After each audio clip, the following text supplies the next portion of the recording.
Assalamualaikum warahmatullahi wabarakatuh. Halo teman-teman semua, perkenalkan nama saya Anita Ikhwatu Saadah dengan NIM 310070072210120. Saya mahasiswa psikologi semester 6 di Universitas Insan Cita Indonesia.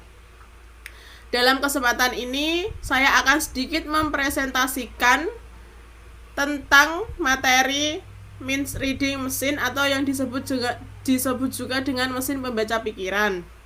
Sebuah teknologi yang menggabungkan antara ilmu psikologi, neuroscience, dan juga kecerdasan buatan untuk memahami aktivitas otak dan emosi manusia.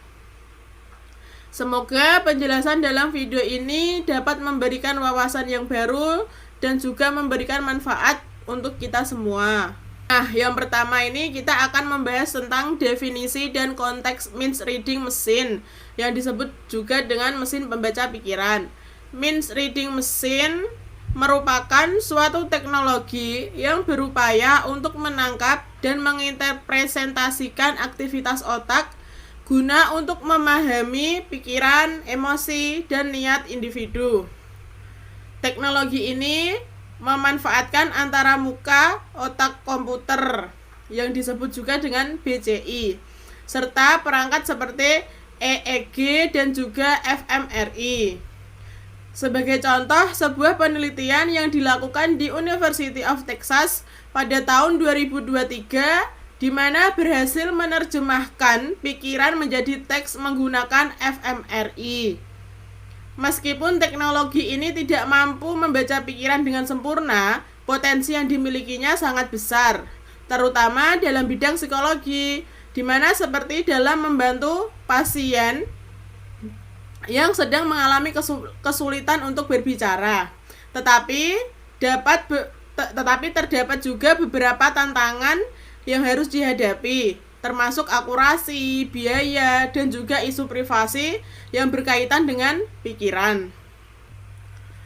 Selanjutnya, kita akan membahas tentang struktur otak dan sinyal saraf.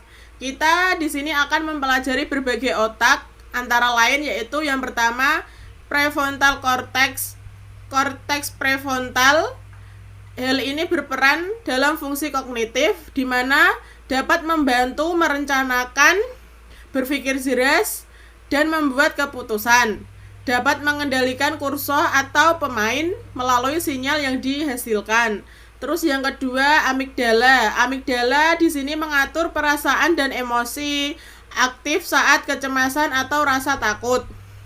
Penelitian menunjukkan adanya keterlibatannya dalam memahami emosi, terdeteksi melalui fMRI saat individu merasakan kecemasan atau kebahagiaan. Yang ketiga, visual cortex. Korteks visual berperan dalam penglihatan dan imajinasi, berkolaborasi dengan area otak lain untuk menciptakan gambaran mental saat membayangkan wajah atau pemandangan.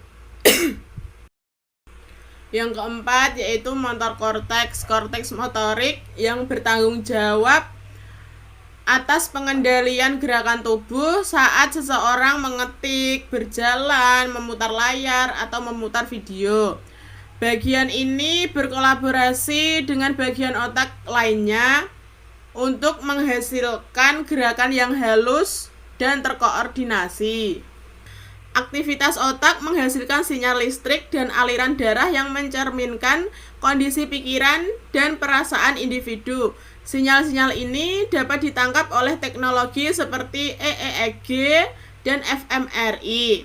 Tetapi karena setiap individu memiliki pola otak yang unik, interpretasi dan sinyal-sinyal tersebut menjadi suatu tantangan tersendiri. Selanjutnya kita akan membahas tentang teknologi BCI, yaitu EEG dan fMRI. Yang pertama, elektronsefalografi disebut dengan EEG, merupakan sebuah teknologi utama dalam antarmuka otak komputer yang disebut dengan BCI, di mana yang berfungsi untuk merekam sinyal listrik yang dihasilkan oleh aktivitas neuron di dalam otak. Sinyal listrik ini yang dikenal juga sebagai aksi potensial muncul ketika neuron berfungsi, mencerminkan kondisi mental seperti berpikir, merasakan, atau mengalami kecemasan, dan juga kemudian diterjemahkan oleh EEG. Yang kedua, fMRI, Functional Magnetic Resonance Image. fMRI adalah teknologi pencitraan otak yang penting untuk menganalisis aktivitas otak, terutama yang berkaitan dengan emosi dan kondisi neurologis, dengan mendeteksi perubahan kadar oksigen dalam darah. fMRI memanfaatkan sinyal BOLD untuk memetakan aktivitas otak berdasarkan aliran darah. Nah, kedua teknologi ini dapat memberikan kontribusi yang signifikan dalam bidang psikologi dengan menyajikan gambaran yang objektif mengenai dengan aktivitas otak yang berkaitan dengan emosi dan juga pemikiran. Maksudnya yaitu cara kerja dasar reading machine atau disebut dengan mesin pembaca pikiran. Di sini terdapat 3 langkah utama dalam proses ini. Yang pertama yaitu akuisisi sinyal otak, di mana langkah pertama melibatkan adanya penangkapan sinyal aktivitas otak manusia melalui EEG dan fMRI untuk memperoleh representasi awal kondisi mental atau emosional dari data neurologis yang mentah atau belum diolah. Terus yang kedua, pemrosesan sinyal. Pada tahapan ini, sinyal otak diberikan dari gangguan yang mungkin mengganggu, diikuti dengan ekstraksi fitur untuk mengidentifikasikan elemen-elemen yang penting, seperti frekuensi, amplitudo EEG, atau intensitas aliran darah yang terukur oleh fMRI. Hal ini bertujuan untuk menyusun data agar lebih terstruktur dan siap untuk dianalisis. Yang ketiga, interpretasi.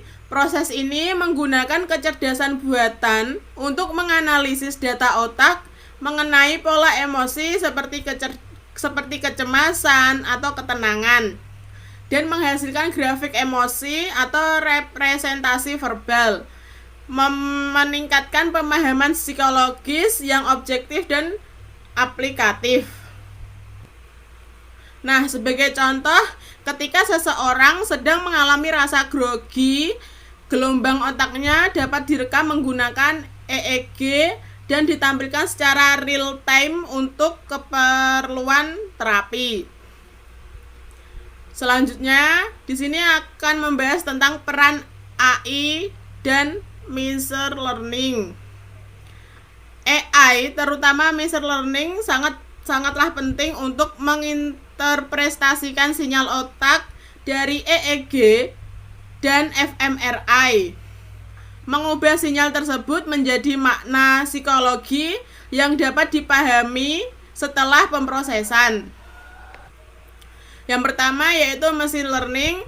Machine learning merupakan suatu proses pelatihan algoritma yang melibatkan analisis ribuan data sinyal otak berlabel seperti cemas dan tenang.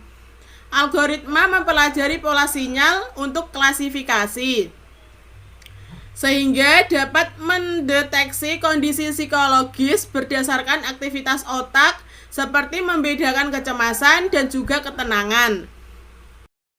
Yang kedua yaitu deep learning. Deep learning merupakan suatu kelanjutan dari machine learning dengan struktur yang kompleks, menggunakan jaringan saraf tiruan untuk belajar hierarkis dari data tanpa intervensi manusia.